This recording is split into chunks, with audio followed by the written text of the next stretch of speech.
মামা কি করছো সোনা? সেটা আবার কি? খেলা করছো কি ক্রিকেট? বল কই তোমার? বল কই? জানো না? জানো না? জয়িতার কাছে? জয়িতা কোথায়? ওইদিকে? ও বসে আছে? কোথায় বসে আছে?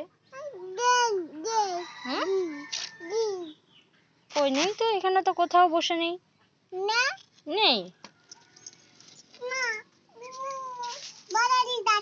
বাজারে গেছে? ও ওই জন্য তুমি একা একা খেলা করছো মিমিকে ছাড়া? ওরে বাবারে, খেলা করো।